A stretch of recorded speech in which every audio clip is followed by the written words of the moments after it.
Assalamualaikum warahmatullahi wabarakatuh.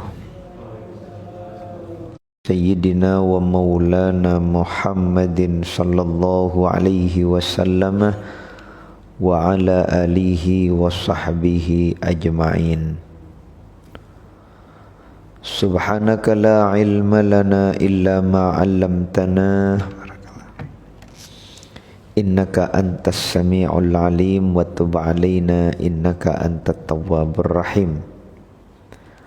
Rabbi shrah li sadri wa yassir li amri wahlul 'uqdatam min lisani yafqahu qawli. Amin. Nawaitu ta'alluma wa ta'lim wa tadhakkura wa tadhkir wa naf'a wal intifa wal ifadata wal istifadah wal hatha 'ala tamassuki bi kitabillah wa sunnati rasulih sallallahu alaihi wasallam wad du'a ilal huda wad dalalata 'alal khair ibtigha'a wajhillahi wa mardatihi wa qurbihi wa thawabihi subhanahu wa ta'ala. Qala al-muallifu rahimahullah wa nafa'na bihi wa bi'ulumihi fid dharaini amin. Wal maqalah ar-rabi'ah an Uthman bin Affan radhiyallahu anhu qala hammud dunya zulmatun fil qalbi wa hammul akhirati nurun fil qalbi. Hadratul muhtaramin, dumateng para sepuh, para asatid, para kiai ingkang minulya yang mudah-mudahan hidupnya dibahagiakan oleh Allah Subhanahu wa taala. Para rawuh ingkang sanget kaula mulyakaken, di saat manusia cinta kepada yang lain sudah merupakan kewajaran saat ia ingin menyenangkan hati orang yang dicintai. Manusiawi ya. Nek apa enten tiyang seneng nang wong liya, dia berupaya untuk dia berkeinginan untuk menyenangkan hati orang yang dicintai. Dan itu bukanlah langkah yang salah, juga bukan langkah yang negatif, selama tidak melanggar, tidak keluar daripada koridor syariat agama Allah Subhanahu wa ta'ala. Sebagai contoh, seorang ayah cinta kepada anaknya.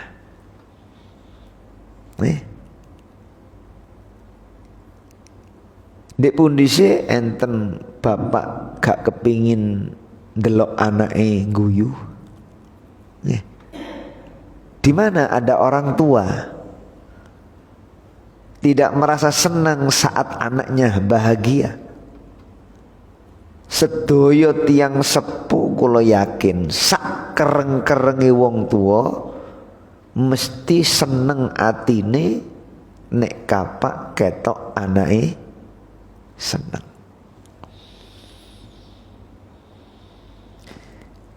Di saat orang tua melihat anaknya gelisah, dia ingin sekali menutup kegelisahan sang anak dengan memenuhi apa yang diinginkan oleh anak.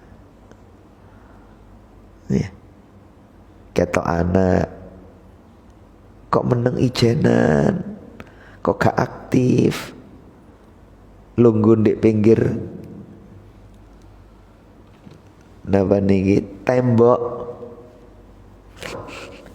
mari ngoten nontok koncone padha dulinan sepatu roda utawa mancal sepeda. Sementara anak kita nggak punya sepatu roda, anak kita juga nggak punya sepeda. Akhirnya ia hanya bisa menjadi penonton sambil menyandarkan punggung ke dinding rumah. Kita melihat kondisi anak seperti itu.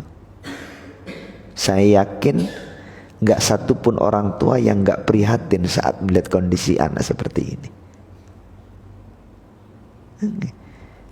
Nek pun ketinggal koyok ngoten, wajarlah seorang ayah, bahkan kadang-kadang berani dia untuk berhutang, sekalipun mboten enten sing digawe jagan-jagan. Untuk apa? Menyenangkan hati anak yang ia cintai. Ya. Cek gak sampai jadi penonton, hati ini cek seneng, hati ini cek pede, cek podo sepedani ambek konconi, cek podo dulinan sepatu rodai ambek konconi. Seorang suami yang cinta kepada istri, sudah barang tentu dia pasti punya keinginan untuk menyenangkan hati seorang istri. Demikian halnya sebaliknya, itu merupakan suatu kewajaran. Ya.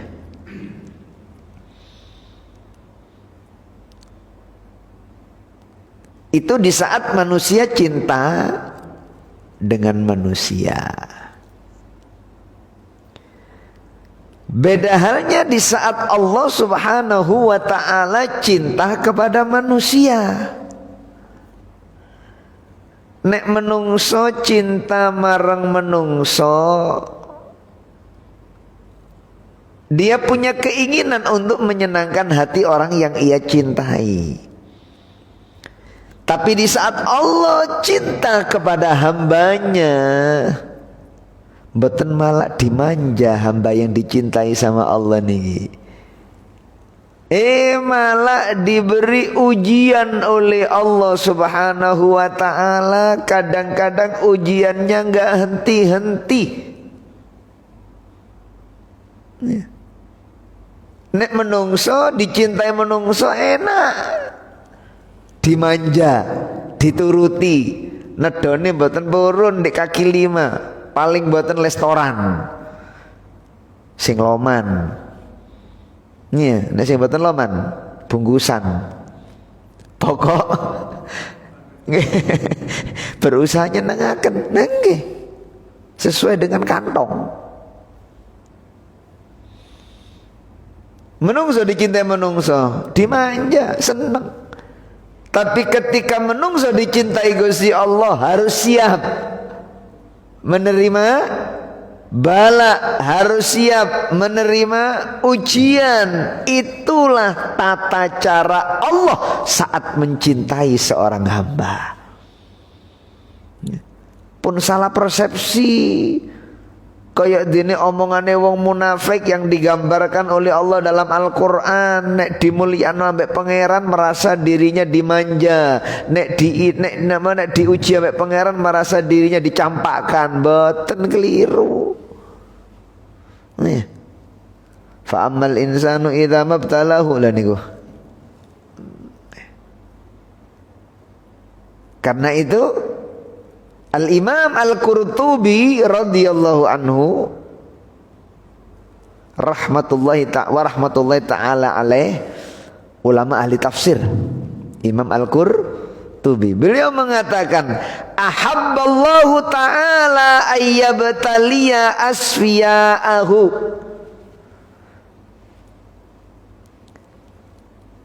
Allah itu merasa senang, Allah itu merasa puas. Kapan Allah itu merasa senang? Di saat Allah itu memberikan bala, di saat Allah itu menuangkan musibah, menuangkan bencana. Kepada siapa? Asfiya'ahu, kepada hamba-hamba pilihan Allah Subhanahu wa ta'ala.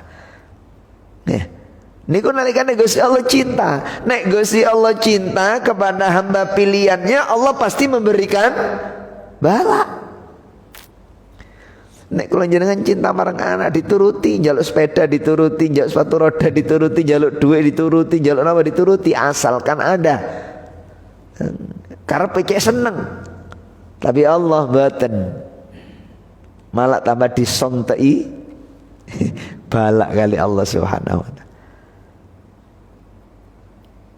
Napa tujuannya di saat Allah cinta kepada hambanya kok malah dikasih balak? Takammulan li fadailihim, untuk menyampurnakan daripada keutamaan hamba yang dicintai oleh Allah tersebut. Nah niki kadang-kadang kalau kalian jenengan tidak memahami tentang rahasia di balik niki. Warifatan lidarajatihim, dan untuk mengangkat derajat hamba yang dicintai atau yang dipilih oleh Allah Subhanahu wa taala. Artosipun di saat Allah niki memberikan bala, apapun itu bentuknya. Nih. Sak mungkin Covid katin ternyata muncul maneh. Dianggarno akhir Februari. Jare sing kajingi kirim nang luar Jawa, tua saya rek siap-siap kajingi kirim barang, ternyata katin lockdown maneh, PPKM malih. Itu tanda kalau Allah ini masih cinta kepada hambanya, kepada makhluknya sing enten di Indonesia khususnya leng mboten mari-mari.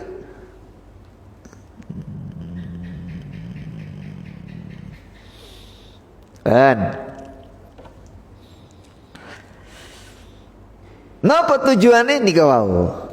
Untuk menyampurnakan keutamaan daripada hamba yang dicintai oleh Allah dan mengangkat derajat hamba yang dicintai oleh Allah. Tadi mboten enten musibah yang diberikan oleh Allah bertujuan untuk menghancurkan seorang hamba, mboten. Mencelakakan seorang hamba, mboten enten. Tidak ada semacam itu. Pramila dek ngeriki dikatakan nek kapa enten tiang punya keyakinan, kalau ada orang punya keyakinan bahwa bala yang diturunkan oleh Allah menimpa kepada seorang hamba itu adalah kehinaan bagi seorang hamba, tanda kalau hamba itu dihina oleh Allah Subhanahu wa taala.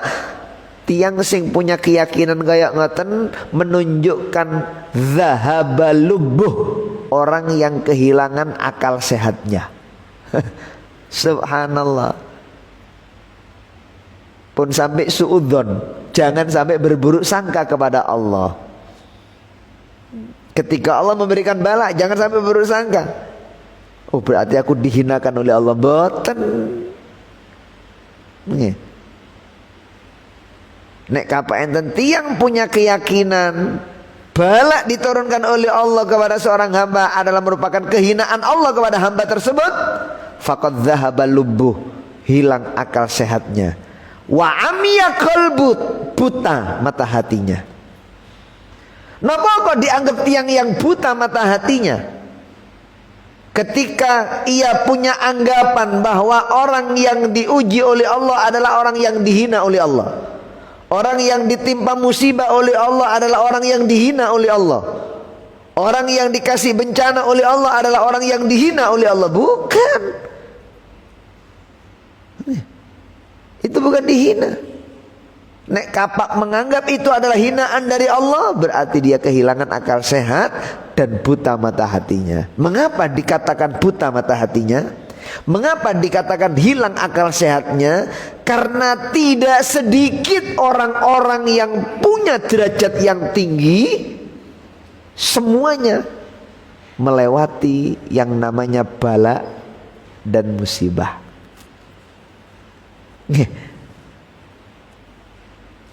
Faqadibtuliya minal akabir ma la yuhsa, orang-orang yang besar, orang-orang yang agung, orang-orang yang mulia, semuanya pernah melewati bala dan musibah dalam kehidupan mereka. Ayo kita ambil contoh. Cek tambah yakin. Allah taro terus ini. Ayo kita buka Nggih, pandangan kita. Ila dzabhi nabiyillahi Yahya bin Zakaria. Nabi Yahya bin Zakaria misanan atau sepupu daripada Nabi Isa alaihi wa ala nabiyina afdhalus salati wa taslim. Nabi Yahya ini satu-satunya anak daripada Nabi Zakaria. Nabi Zakaria melangsungkan pernikahan bertahun-tahun, Pak. Bertahun-tahun. Beliau seorang nabi, beliau seorang Rasulullah. Otomatis lah. Di saat melangsungkan pernikahan, beliau ingin dikaruniai keturunan untuk meneruskan estafet perjuangan beliau. Kita pun juga demikian. Menikah, kita punya usaha, kita ingin agar anak kita meneruskan usaha kita. Itu wajar. Nabi Zakaria juga demikian. Beliau seorang nabi, beliau seorang rasul. Setelah melangsungkan pernikahan, punya harapan ingin dikaruniai seorang putra sebagai penerus estafet perjuangan beliau. Tapi subhanallah, lama beliau berdoa, ikhtiar lahir batin, tapi Allah tidak mengkaruniakan untuknya seorang anak. Sampai usianya Nabi Zakaria masuk usia tua dan istrinya sudah divonis mandul, tidak akan mungkin melahirkan seorang anak. Keranten pun yuswane sepuh, garwane pun divonis mandul, pun ya namanya Allah tidak menghendaki, pun sing penting sama ikhtiar. Tapi Allah betul menghendaki, ya sudah. Semuanya dipasrahkan kepada Allah. Akhirnya dia merawat nih Dewi Maryam. Gak iso ngerawat anak, ngerawat penaan atau apa itu. Dirawatlah Dewi Maryam. Dijadikan Dewi Maryam ini perempuan pingitan. Sekirane gak sampai kenal ambek wong lanang sing duduk mahrome, wong lanang liya gak sampai kenal kali Dewi Maryam, supaya gak sampai merusak mindsetnya. Cek murni hanya untuk ibadah dan berzikir kepada Allah Subhanahu wa taala. Carane ya apa? Keranten saat itu mboten enten HP. Disalap di kamar prei pun. Mboten enten TV, mboten enten HP, sarap teng kamar pun gak akan bisa punya hubungan dengan yang lain. Napa maneh kamar dik nginggil. Tertutup, mboten enten jendela. Mari ngoten tangganya di dalam rumah, gak akan bisa untuk punya hubungan dengan laki-laki yang lain. Ditutup, Sayyidina Maryam disalap teng kamar nginggil oleh Nabi Zakaria. Tujuannya cek terawat, cek zikir nang pangeran, cek mendekatkan diri kepada Allah. Subhanallah, mari ngoten lahir dari perut beliau tanpa seorang suami anak yang bernama Nabi Isa. Itu dari Maryam. Kalau datang waktunya makan, Nabi Zakaria naik membawa makanan dan minuman.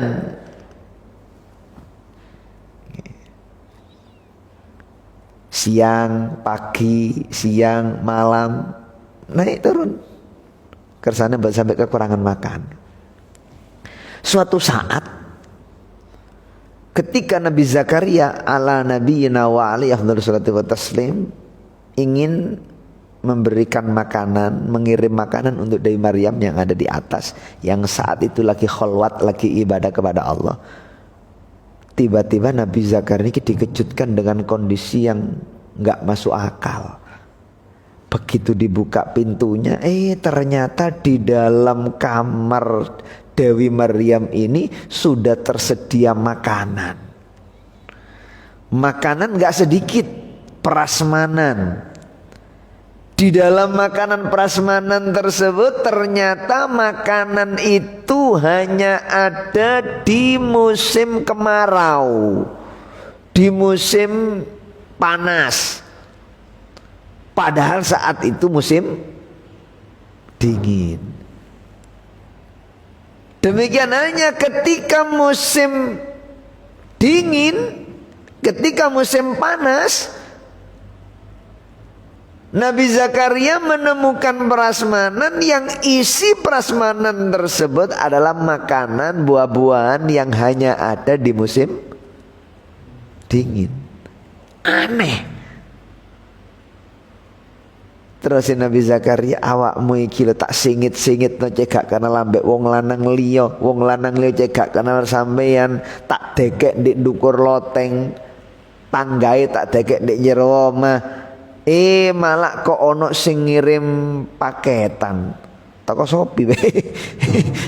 Aneh nih, enggak kenal sapa-sapa kok ono sing ngirim. Ditanya sama Nabi Zakaria, "Anna laki hadza?"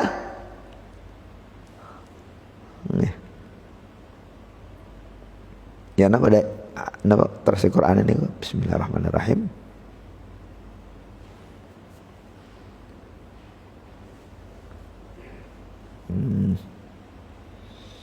Nih.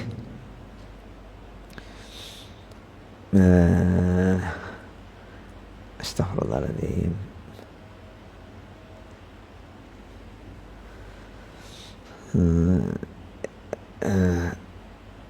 Nih, akhirnya ayat 30.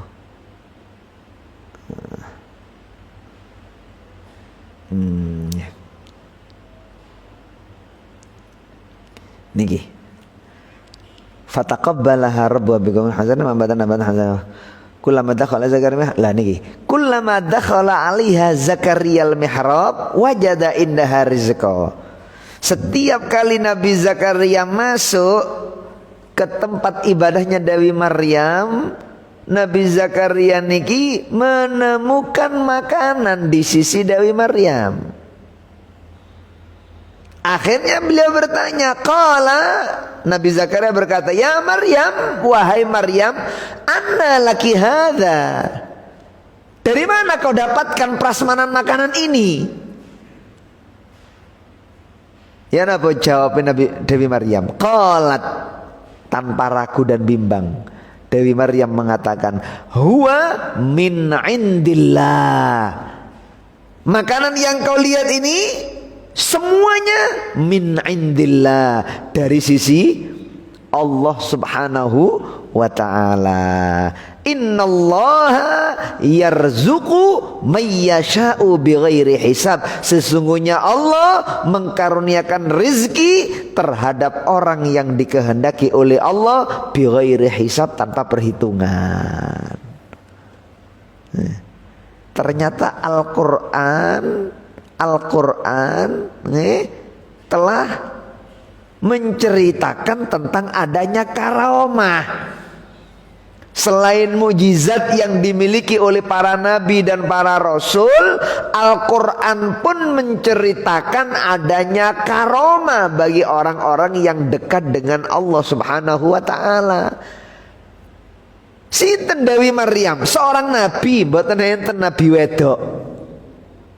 Siapa Dewi Maryam? Seorang rasul. Tidak ada rasul perempuan mboten enten. Syaratnya nabi, syaratnya rasul harus laki-laki.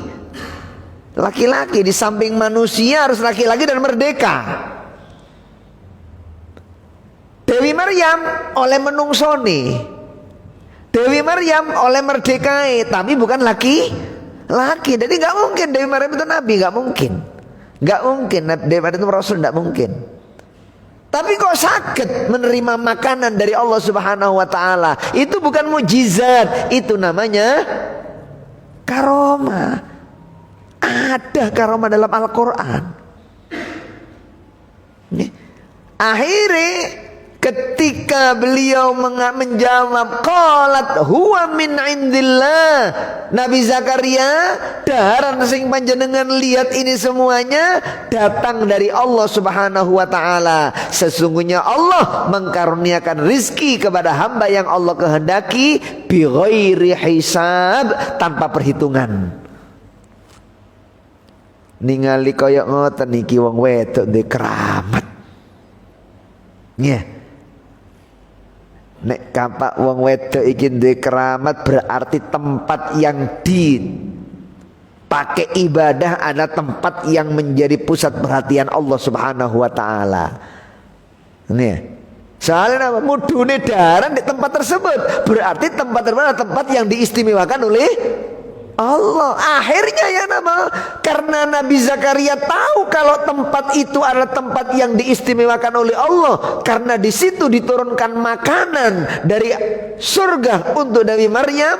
Akhirnya Nabi Zakaria memutuskan di tempat tersebutlah beliau memohon kepada Allah dengan sungguh-sungguh agar dikaruniai anak oleh Allah Subhanahu wa taala. Dijelaskan dalam Al-Quran, hunalika da'a Zakaria rabbah. Di tempat situlah, artinya di tempat yang diturunkan makanan dari surga oleh Allah untuk Dewi Maryam, di tempat itulah Nabi Zakaria berdoa, bermunajat kepada Allah sebagai Tuhannya. Apa yang diminta oleh Nabi Zakaria? Qala, Nabi Zakaria memohon kepada Allah, Rabbi habli min ladunka dzurriyyatan thayyibah. Rabbi do Gusti Allah, habli karuniakan untuk kami min ladunka dari sisimu. Bukan karena ikhtiarku, tapi dari sisi panjenengan. Dzurriyyatan thayyibah, keturunan yang baik. Innaka sami'ud du'a, sesungguhnya panjenengan zat yang mendengarkan panjatan doa. Lah niki penting saat kita berdoa kepada Allah, mencari tempat yang diistimewakan oleh Allah, di mana Allah menurunkan rahmat. Disitulah sayugyanya kita memohon kepada Allah, karena di situ mustajabah. Buktinya Nabi Zakaria pun nabi pun rasul, bertahun-tahun memohon kepada Allah, tapi Allah belum mengabulkan. Nama awalnya karena Allah ingin menunjukkan kepada Nabi Zakaria, duduk ini tempat mendungo, sekalipun engkau nabi, sekalipun engkau rasul, doamu aku istijabah bukan di situ, tapi doamu aku istijabah di tempat keponakanmu, seorang perempuan yang beribadah kepada aku, kemudian aku kasih rizki dari sisiku. Disitulah engkau harus berdoa. Allah ingin menunjukkan betapa istimewanya seorang perempuan yang bernama Maryam. Seorang nabi pun berdoa di tempat tersebut. Akhirnya apa? Iya. Ini mboten salah. Mboten salah. Nalikane kalau kali panjenengan memohon kepada Allah di tempat yang pernah dipakai tirakat oleh para wali, para sunan, istilahnya nama petilasan, pernah dengar petilasan, tidak apa itu, istimewa itu. Siapa yang mengajari anda seperti itu? Lah Al-Quran. Hunalika da'a Zakaria rabbah. Petilasannya Dewi Maryam yang dipakai tempat berdoa, yang dijadikan sarana oleh Nabi Zakaria untuk berdoa kepada Allah, sehingga menjadikan doanya dikabulkan oleh Allah. Akhirnya sak mantunin dongo fanadathul malaikah, malaikat berseru kepada Nabi Zakaria. Wa huwa qaimun yusalli fil mihrab. Saat itu Nabi Zakaria berdiri bersembahyang menghadap Allah di mihrabnya Dewi Maryam. Mihrab niku paimaman di tempat ibadah Dewi Maryam. Di situ Nabi Zakaria berdiri bersembahyang menghadap Allah. Di saat Nabi Zakaria berdiri bersembahyang menghadap Allah, malaikat berseru kepada Nabi Maryam. Apa seruan malaikat? Annallaha yubasyiruka biyahya. Sesungguhnya Allah, wahai Zakaria, sesungguhnya Allah memberikan kabar gembira untukmu. Dengan apa kabar gembira Yahya? Dengan lahirnya seorang anak yang bernama Yahya. Dia akan menjadi nabi, dia akan menjadi orang soleh. Nabi Zakaria komplain, iya taiki suarane malaikat. Ragu-ragu. Kenapa kok ragu-ragu? Karena dirinya sudah usianya lanjut, istrinya sudah divonis mandul. Jadi kok coro akal, mboten masuk akal nek apa sing wedok iso hamil niku mboten masuk akal. Wong si enom ae hamil-hamil saiki malah divonis mandul kate hamil. Saat masih gagah perkasa, tidak dikaruniai anak, apalagi sekarang sudah tua renta, masa mau dikaruniai anak. Jadi rada ragu-ragu tentang seruan malaikat tersebut. Iya tadi seruan malaikat.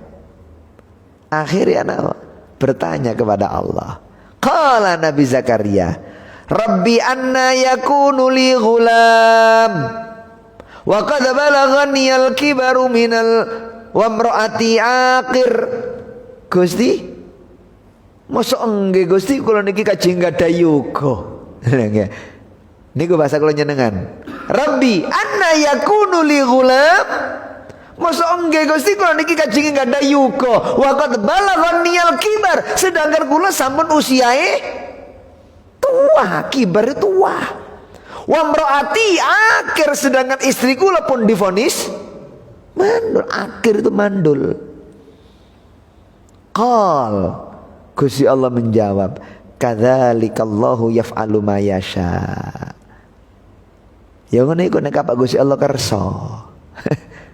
Gak ono angele nek Gusti Allah kersa mboten enten angele.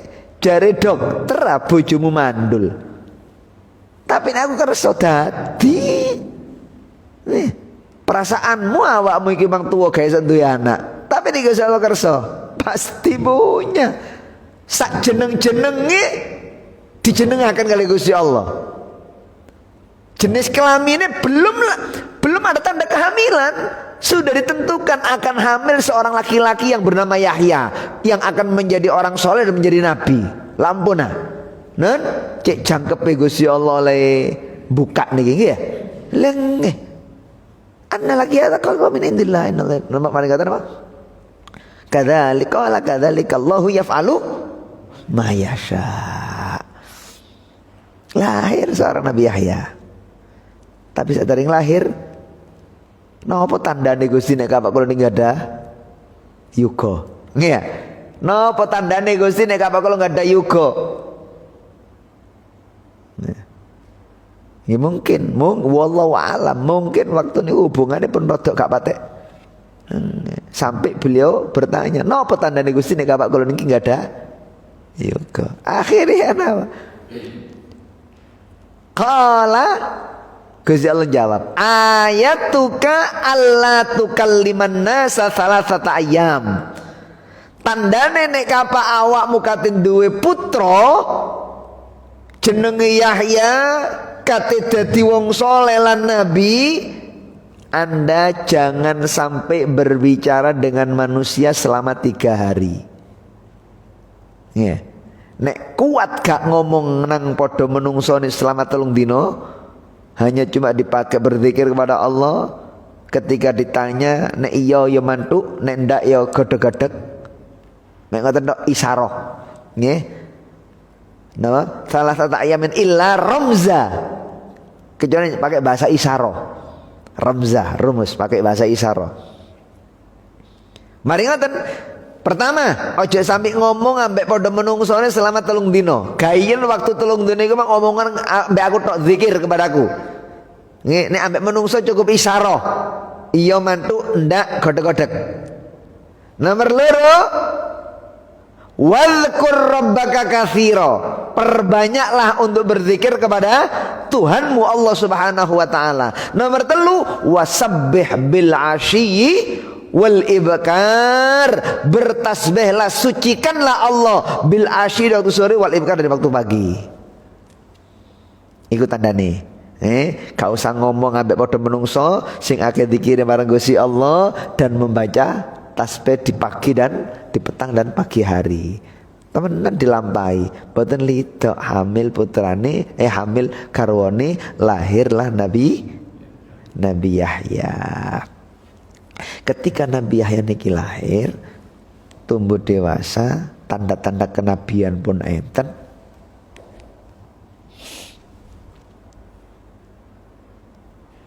Riwayat Nabi Yahya niki dikejar untuk disembah. Boten burun. Karena punya kelebihan, boten burun. Akhirnya bersembunyi Nabi Yahya, bersembunyinya di dalam perut pohon antik. Ini singitane ndek jerone wit-witan. Barang singitan ndek jero wit-witan, boten konangan, iblis sing bongkar.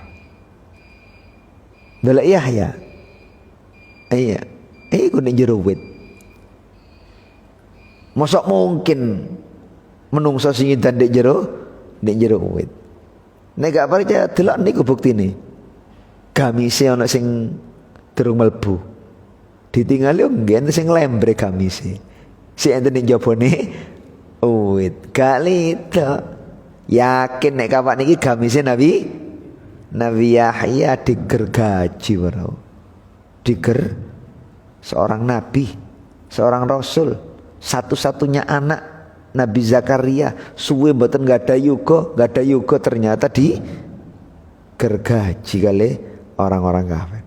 Ketika digergaji ngeten, gergaji mau sampai di kepalanya, hampir mawon Nabi Yahya niki otomatis lah manusiawi, manusiawi digergaji manusia kayak ya nopo ngoten lah.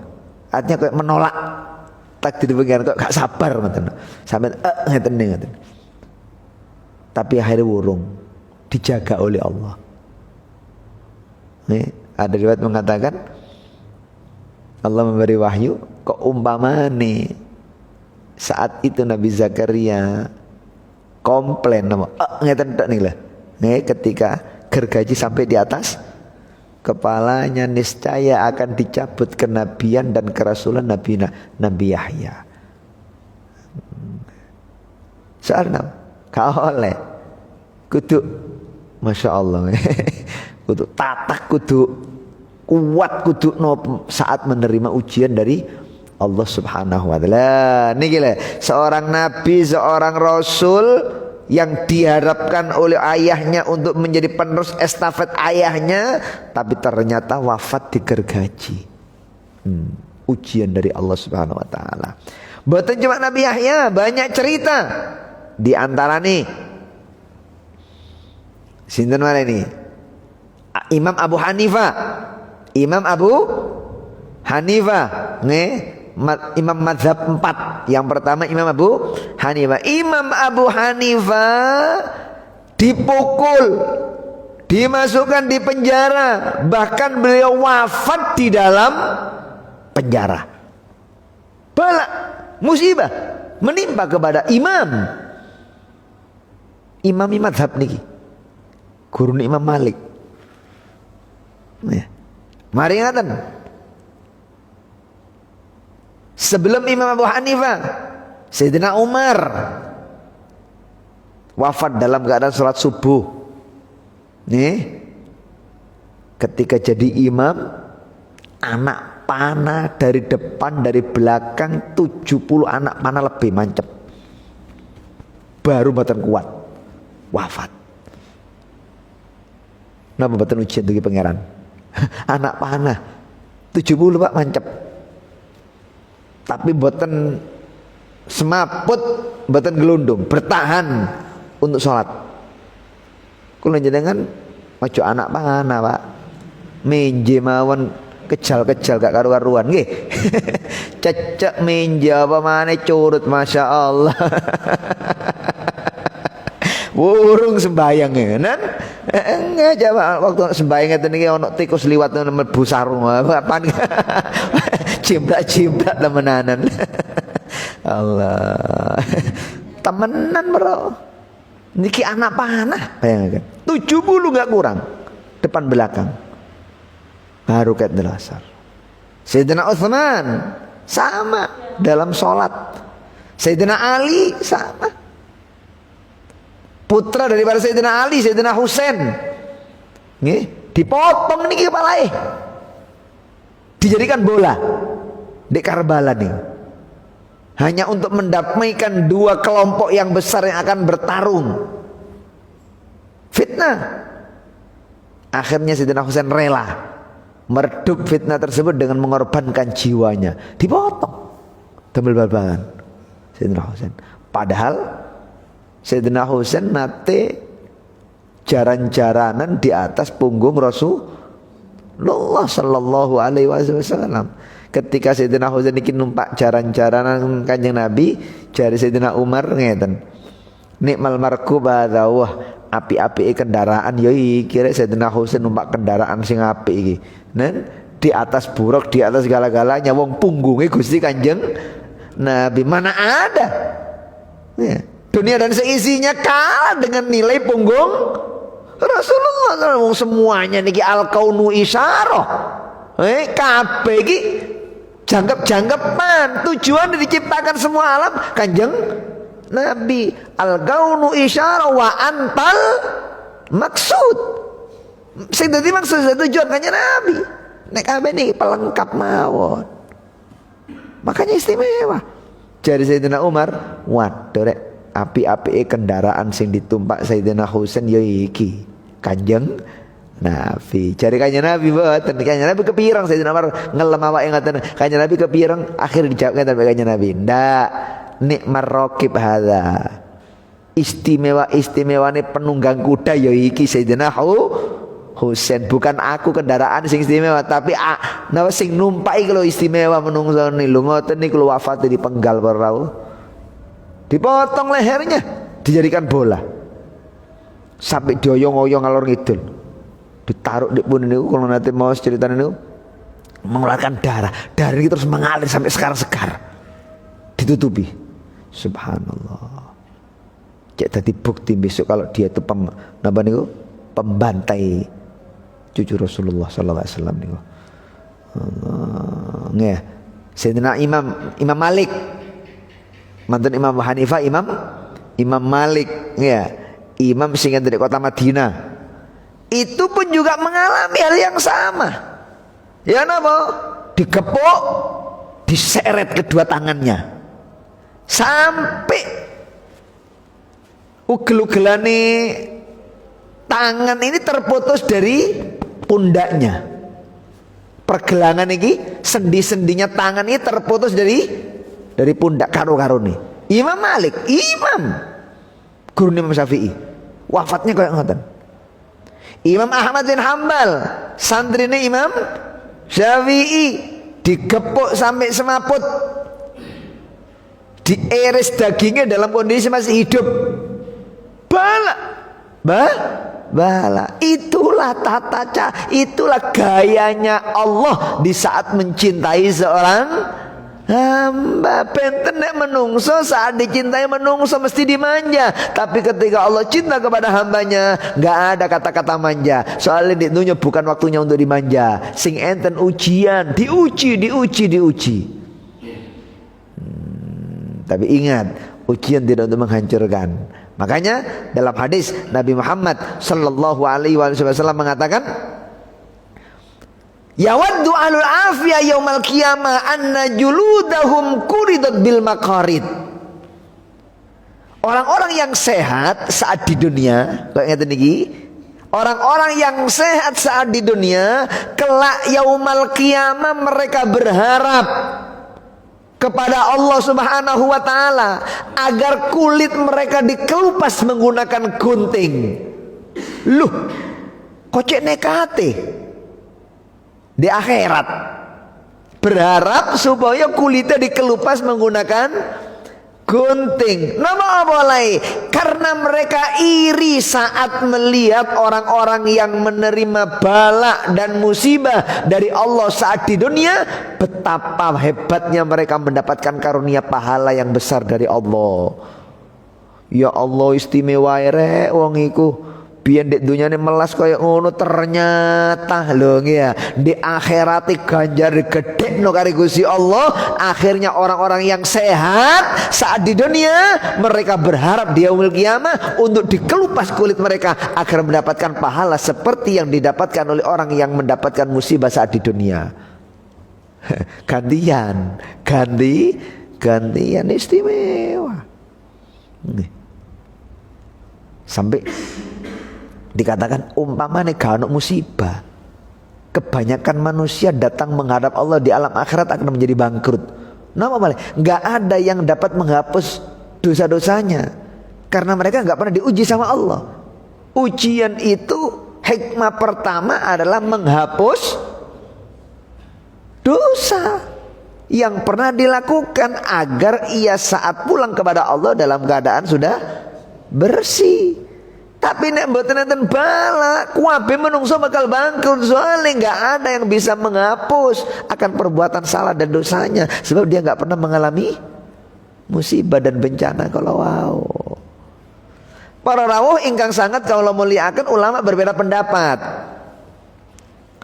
Apakah orang yang diuji oleh Allah itu mendapatkan pahala karena ujiannya, ataukah ia mendapatkan pahala karena kesabarannya? Beda nggih? Tiang nalikane diuji kali Gusti Allah mendapatkan pahala. Iya. Oleh ganjaran teko pangeran, siji dapat ganjaran, nomor kali di sepuro dosani, nomor 3 diangkat derajate. 3 karunia yang didapat oleh seorang hamba yang diuji oleh Allah. Apakah karena ia sabar ketika menerima bala, ataukah hanya karena ketika ia ditimpa musibah terus mendapatkan 3 keistimewaan ini? Di sepuro dosane, diangkat derajate, digedheno ganjarane. Ada perbedaan pendapat. Al-Imam Izzuddin Ibnu Abdissalam mengatakan, oleh ganjaran gede di sepuro dosane, diangkat derajate, nek kapak sabar. Soalnya sabar itu usahai menungso, upayai menungso sing berak untuk mendapatkan imbalan. Gusti Allah nurono musibah, menungso kan gak melok lapo-lapo sing nurono Gusti Allah, ya gak diganjar dengan musibah tersebut. Sing diganjar kalau memang dia punya upaya. Apa upayanya? Sabar. Lo kok ono menungso ketika diuji karo pangeran, dia kok punya upaya sabar menerima bala tersebut, maka kesabaran yang merupakan upayanya ini akan dibalas oleh Allah 3. 1 di sepuro dosane, 2 diangkat derajate, 3 digedhekaken ganjarane. Nek gak sabar ya gak oleh apa-apa. Itu menurut pendapat pertama Imam Izzuddin Ibnu Abdissalam. Adapun pendapat jumhur, mayoritas ulama mengatakan enggak. Oleh ganjaran diangkat derajate, di sepuro dosane, gak kudu ngenteni sabar. Pokok nerimo musibah baru diangkat derajate. Pokok nerima musibah mesti di sepuro dosane. Pokok nerima musibah mesti digedhekno ganjarane. Mana landasannya? Hadis riwayat Bukhari Muslim. Kuat landasannya hadis riwayat Bukhari Muslim. Ya nama terus Gusti Kanjeng Nabi Muhammad sallallahu alaihi wasallam, walladzi nafsi biyadi, Kanjeng Nabi sumpah demi zat yang jiwaku berada di genggamannya, ma alal ardi muslimun yusibuhu adza, tidaklah seorang muslim yang ada di atas permukaan bumi kemudian ia tertimpa sesuatu mara bahaya, min marodin, baik itu sakit, wa masiwahu atau yang lainnya, pokok musibah menimpa kepada orang muslim yang ada di atas permukaan bumi, illa hatta Allahu anhu bihi khotoyahu, kecuali Allah akan menggugurkan kesalahan-kesalahan muslim tersebut, tak ubahnya seperti pepohonan yang menggugurkan dedaunannya yang sudah kering. Otomatis witi keres enten godhong sing kering, otomatis disambar angin mesti runtuh itu daun yang kering-kering. Demikian halnya orang muslim, demikian halnya orang mukmin yang ada di permukaan bumi. Nek kapak DE niku wau tertimpa musibah, dosane malih dadi kering. Sehingga keringnya dosa ketika dihantam oleh musibah, otomatis dosa yang kering tersebut akan runtuh gugur. Seperti halnya dedaunan yang kering akan runtuh gugur saat disambar oleh angin yang kencang. Dengan hadis itu jumhurul ulama, mayoritas ulama mengatakan orang itu ketika menerima musibah tidak harus sabar, cukup dengan mendapatkan musibah dia sudah diangkat derajatnya, diampuni dosanya, dan dibesarkan pahalanya. Adapun ia sabar ketika menerima ujian, pahalanya semakin besar, 2 kali lipat. Siji oleh ganjaran gara-gara kena musibah, loro oleh ganjaran gara-gara sabar. Itu yang dikatakan oleh Abul Hasan Asyadzili. Al-Imam Abul Hasan Asyadzili mengatakan, innaman usibah wasobaro, sesungguhnya orang yang diberi musibah kemudian ia sabar, wis dikei musibah terus sabar, hasolalahu thawaban, dia mendapatkan 2 pahala. Pahala pertama karena tertimpa musibah, pahala kedua karena ia sabar. Kok umpamane ilang sabari, artinya boten sabar. Apa gara-gara gak sabar? Liudrin, karena ada alasan. Apa alasan? Edan. Tiang edan masuk enten sing sabar. Nah, enggak diuji patah hati. Iya kan? Akhirnya edan hilang sabari, meskipun koyok ngeten karena udzur, tetap mendapatkan 2 pahala. Mendapatkan 2 pahala. Pahala pertama pahala musibah, pahala kedua pahala kesabaran. Andai kata ilang sabari karena ngersulo, jaza. Napa jaza niki? Mengeluh, nggih. Sambat. Nun, ketika diuji napa? Sambat. Ilang sabari. Kelawan apa sabari ilang? Kelawan sambat, mengeluh niki waya napa? Ya ilang ganjaran sabari, tapi masih tersisa ganjaran musibah. Alhamdulillah.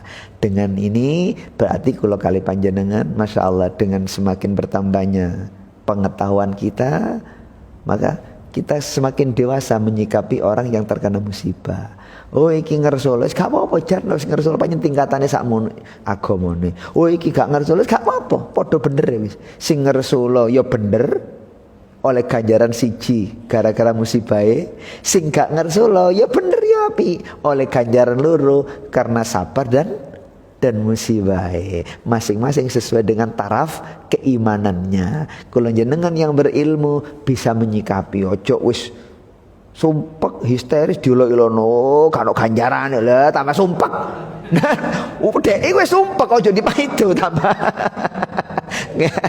Enggak seperti itulah cara kita menyikapi. Yang jelas kajian seperti ini ada yang bertanggung jawab, ada yang mengatakan seperti itu. Alhamdulillah, muka-muka atas ilmu si manfaat, dibarengi hidayah dan inayah dari Allah Subhanahu wa taala. Amin ya rabbal alamin. Bisirril Fatihah.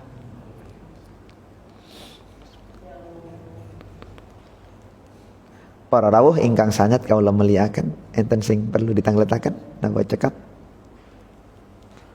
Cekap nggih? Cekap. Bismillahirrahmanirrahim. Alhamdulillahirabbil alamin.